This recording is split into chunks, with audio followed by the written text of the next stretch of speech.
안녕하세요. 김인성 변호사입니다. 안녕하세요. 웰컴 저축은에서 나온 이치영입니다. 저희가 사실 뭐 대단한 그런 채널도 아니고 네네. 사실 뭐 어쩌다 보니까 이 회생에 관련된 동영상을 찍으면서 구독자분들도 많아지고 또 반응도 나쁘지 않았는데 웰컴 저축은행 쪽에서 저희한테 이런저런 제안들을 하셨어요. 우리가 무슨 광고해주고 뭐 이런 솔직히 채널이 성격이 전혀 아니고 저희가 뭐 이걸로 돈 받고 이런 것도 아니기 때문에 좀 애매했었는데 저희의 구미를 가장 크게 당긴 게 이 웰컴에서 나온 어플들이 회생하시는 분들한테 상당히 도움이 많이 되는 그런 기능들을 가지고 있고, 그리고 저희가 되게 원했던 어떤 기능들을 충분히 가지고 있기 때문에 저희 의뢰인들한테만이라도 소개를 되게 시켜주고 싶더라고요. 그리고 제 채널을 보시는 아주 많은 이제 회생을 준비하시는 분들도 이 웰컴 저축은행의 어플들을 사용하시면 준비할 때도 상당한 도움이 될 것 같고, 준비 중에도 상당한 도움이 될 것 같고, 준비 후에도 전, 중, 후 이 나름대로 상당한 도움이 될 것 같아서 이런 기능들을 하나씩 소개시켜 드리려고 웰컴에서 가라로 나온 게 아니라 정식으로 진짜입니다. 네, 정식으로 제가 아시는 분이 아닌 거야, 이분은. 네. 저희 만나뵌 지 얼마 안 됐습니다. 맞아요. 우리 어색한 관계예요. 근데 오늘 되게 이상하게 이게 드레스 코드가 맞아버린 거야. 너무 이상하게. 저희 짜고 온 거 아니에요. 다 각자 집에서. 회사 유니폼 아닙니다. 네, 맞아요.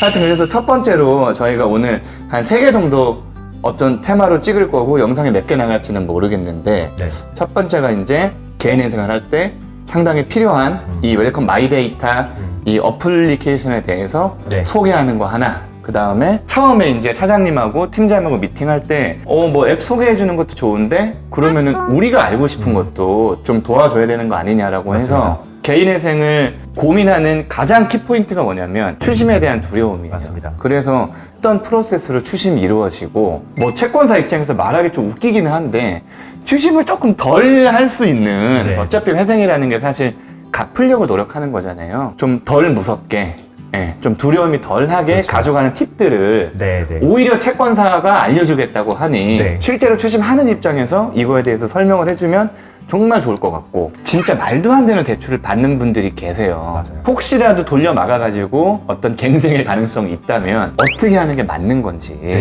대출에 대해서 설명해드리고 하나, 두 개, 세 개의 테마로 해서 뭐 추가적으로 계속 소개해 주시면 될 것 같아요. 알겠습니다. 이게 채권자 입장에서 봤을 때 이 개인 회생이 도대체 뭔지, 진짜 죽여버리고 싶은 건지 아니면은 뭐 이 추심에 관련해서 또 어떤 또 팁들이 있는지, 채권자 입장에서의 프로세스를 이해하고 채권자가 이런 식으로 하세요라고 만약에 팁을 좀 드리면, 다른 채권사에서 그렇게 하는지는 모르겠지만 일단은 사실 비슷할 것 같아요. 또 금융사들은 다 비슷비슷할 거고요. 대부분의 큰 규정에 맞춰서 다 하고 있으니까. 다만 회생에 대해서 하면은 금융기관에 대해서 좀 미안한 마음도 가질 수가 있고 그런 경우가 있는데, 사실은 이 회생 자체는 금융회사들도 닥치는 일의 하나일 뿐이에요.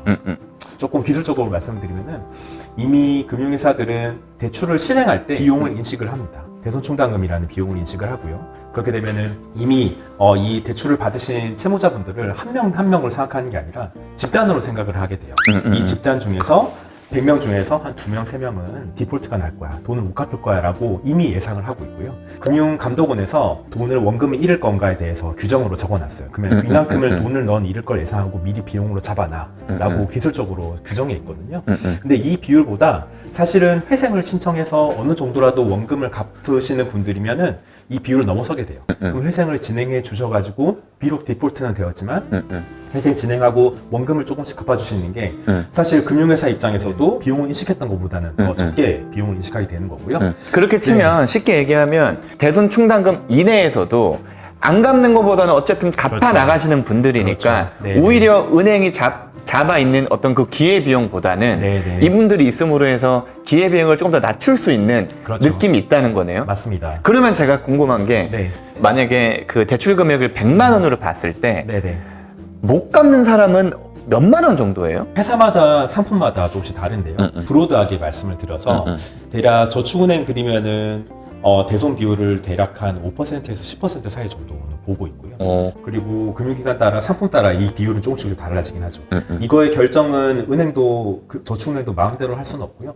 이건 다 과거의 데이터에 따라서 금융감독원의 인가를 받고 이 비율을 결정하게 돼요. 아, 그래요? 네네. 그러면은 일단은 지금 말씀하시는 것들을 보면 당연히 은행에서는 잘 갚아주길 원하죠. 네네. 원금도 내고 이자도 내고 하기를 원하지만 그렇게 잘 갚는 사람이 대부분이긴 한데 네. 못 갚는 사람들은 어쩔 수 없이 발생하는 어쩔 수 거고 없죠. 네. 그러면 그 어쩔 수 없는 사람들이 네. 못 갚고 배째고 도망 다니고 우리가 쫓아다니고 물론 네. 쫓아다니지 않지만 그렇게 하는 그렇지 것보다는 네. 차라리 이분들을 회생을 시켜서 네네. 이분들이 갚을 수 있는 금액, 왜냐면 회생이라는 게 갚을 수 있는 돈은 갚고 나머지는 면책해 주는 게 회생제도의 그 큰 틀이기 때문에 네네. 그렇게라도 하는 걸 은행은 원하고 그게 은행의 이익이라는 얘기인 거잖아요.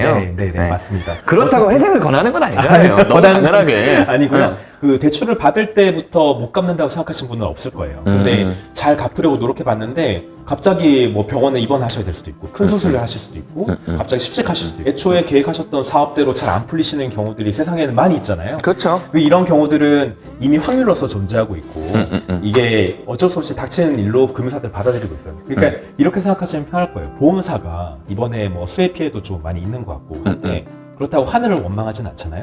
그런 거랑 똑같은 거라고 봅니다. 이렇게 어느 정도의 비율은 과거의 데이터를 봤을 때 이 정도는 발생할 거라고 이미 예상은 하고 있다. 네.